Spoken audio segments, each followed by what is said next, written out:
Hi. Hello. నమస్తే అందరికీ. Welcome to my channel. ఇప్పుడు మనం చెప్పుకోబోతున్న స్టోరీ 'లవ్ యూ కన్నా' ఎపిసోడ్ 8. కృష్ణ, జాను వాళ్ళ ఇంట్లోకి వెళ్ళే వరకు చూసి తర్వాత బైక్ పైన హరీష్ వాళ్ళ దగ్గరికి వెళ్తాడు. మనోడు కేఫ్ బయట బైక్ పార్క్ చేసి, డార్క్ గ్రే కలర్ జీన్స్, పైకి light blue and white colour panel shirt వేసి లోపలికి స్టైల్‌గా నడుచుకుంటూ వస్తుంటే, అమ్మాయిల కళ్ళన్నీ వాడి మీదే ఉన్నాయి. కానీ ఆ చూపుల్ని, ఆ అమ్మాయిలని వాడు ఏమాత్రం ఖాతరు చేయకుండా వచ్చి ఒక టేబుల్ దగ్గర కూర్చొని 'హరి' అని పిలుస్తాడు. కృష్ణని ఎంట్రన్స్ దగ్గరనే చూసిన హరీష్, కృష్ణకి ఎదురు వస్తూ "ఇక్కడే ఉన్నారా?" అంటూ వచ్చి కృష్ణ పక్కన చైర్‌లో కూర్చున్నాడు. "రేయ్! ఒక కాఫీ చెప్పరా?" "నేను తీసుకొస్తున్నారా?" అంటూ అక్కడికి వస్తాడు శివ. "థాంక్స్ రా" అని ఆ కప్ తీసుకొని వేడి వేడి కాఫీని ఆస్వాదిస్తాడు కృష్ణ. "రేయ్ కృష్ణ బాబూ" అని మెల్లిగా పిలుస్తాడు శివ. తన కాఫీ కంటిన్యూ చేస్తూనే "ఏంటి?" అన్నట్టు చూస్తాడు శివ వైపు కృష్ణ. "ఒకసారి నీ పక్క టేబుల్ పాపని చూడరా? ఆవిడ కాన్సంట్రేషన్ మొత్తం నీ మీదే పెట్టింది" అన్నాడు. కృష్ణ కాఫీ కంప్లీట్ చేసి కప్ టేబుల్‌పై పెడుతూ తల వంచి ఆ అమ్మాయి వైపు సీరియస్‌గా ఓ లుక్ ఇస్తాడు. అంతే. పాపం ఆ పాప దెబ్బకి వాడి చూపుకే భయపడి వంచిన తల ఎత్తనే ఎత్తదు. "రేయ్! అలా భయపెట్టకురా సామి. కాస్త నిన్ను చూసినా ఇక్కడికి వస్తారు. ఇప్పుడు నువ్వు అలా చూసి వాళ్ళని భయపెట్టావనుకో, ఇంకొకసారి మన కేఫ్ మొఖాన చూడరు" అన్నాడు శివ. వీడు మామూలుగా చూస్తే అక్కడ జాను పాప వచ్చి వీడిని వాళ్ళని తన్ని తగలేస్తుందిరా అయ్యా! ఆ! అవును. ఆ పొట్టిదుంది కదా! నేను మర్చిపోయాను అన్నాడు. మర్చిపోతావురా నువ్వు అంటూ ఇంతకీ మరి మీ పెళ్ళెప్పుడురా? అని అడిగాడు హరీష్. మా పెళ్ళికి ఇప్పుడే అంత తొందరేమొచ్చిందిరా అన్నాడు కృష్ణ. అరె! ఇప్పుడు కాకపోతే ఇంకెప్పుడు చేసుకుంటార్రా? నా పెళ్లి, హరీష్ గాడి పెళ్లి అయిపోయాయి. ఇక కిషోర్ గాడు లైన్‌లో ఉన్నాడు. ఇక బ్యాలెన్స్ మిగిలింది నువ్వే కదా బావ! అన్నాడు శివ. చూద్దాంరా అన్నాడు కృష్ణ. నువ్వు చూస్తావురా, కానీ ఇంతలో జానుకి ఇంట్లో ఏదైనా సంబంధాలు చూస్తే ఎలా అంటున్నా అని అన్నాడు శివ. అంత లేదు అక్కడ నన్ను కాదు అని అదా సంబంధాలు ఓకే చేయదు కదరా! అన్నాడు కృష్ణ. హా! అదే ఒప్పుకోకుండా ఉంటుంది కృష్ణ.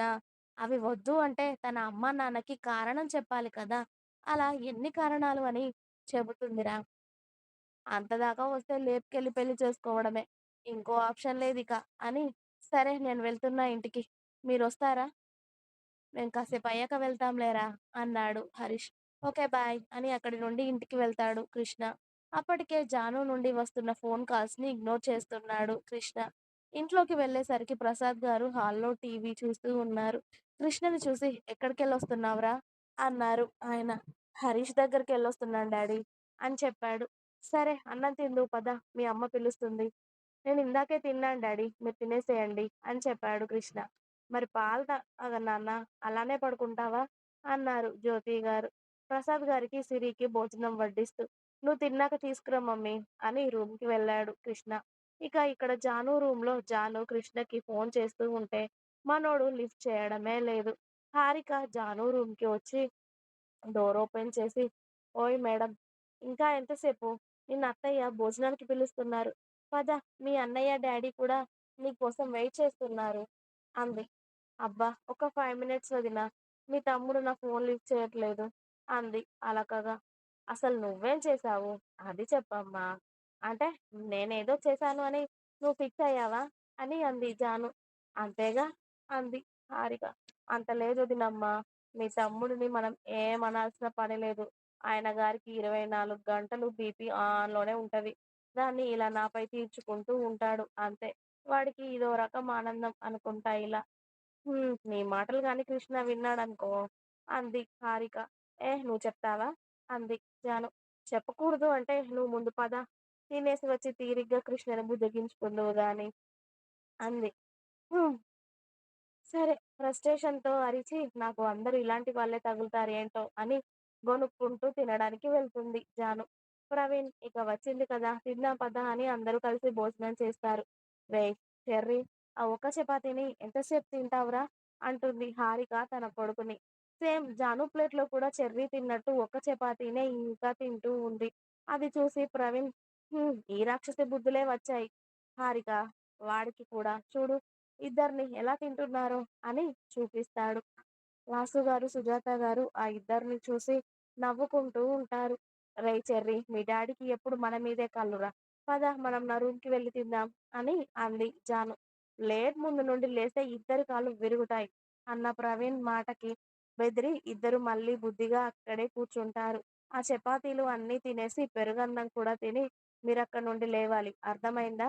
వేషాలెక్కువవుతున్నాయి ఇద్దరికీ. ఇంట్లోవి నచ్చవు గానీ బయట తిండి తినమను ఎగేసుకుంటూ వెళ్తారు అని కోపంగా అనేసి తను తినడం అవ్వడంతో చేయి కడుక్కొని కూర్చున్నాడు ప్రవీణ్.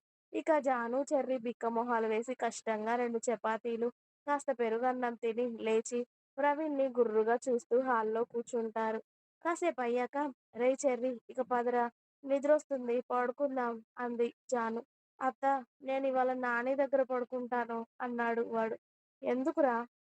ఇట్రా చెప్తా అని చెర్రిగాడు జాను చెవిలో నాని నాకు అన్నం తిన్నాక చాక్లెట్ ఇస్తాను అని చెప్పింది. అందుకే అంటాడు గుసగుసగా.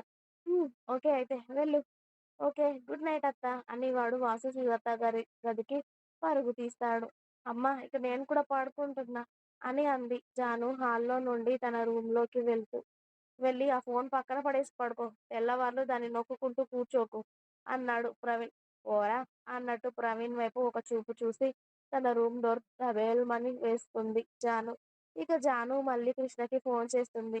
మనోడు తీరిగ్గా బెడ్ మీద పడుకొని మళ్ళీ ఒక 2 సార్లు ఇగ్నోర్ చేసి మూడోసారి లిఫ్ట్ చేసి ఏంటే నీ బాధ? ఓ ఫోన్ చేసి దొబ్బించుకుంటున్నావు అంటాడు విసుగ్గా. రేయ్ నీకు ఎక్స్ట్రాలు ఎక్కువ అయ్యాయి. అందుకే నా ఫోన్ లిఫ్ట్ చేయట్లేదు కదా! సారీ చెప్పాను కదా కన్నా! ఇంకా ఎందుకు అంత కోపం చెప్పు. కన్నా ఉన్నావా? ఇంకా ఉంది. మీకు నా స్టోరీస్ నచ్చినట్టయితే ప్లీజ్ లైక్ చేయండి, షేర్ చేయండి. అలాగే ఛానల్‌ని తప్పకుండా కొత్త వాళ్ళందరూ సబ్స్క్రైబ్ చేసుకోండి. Please subscribe my channel. Thanks for watching my video. By by. Please like, share and subscribe.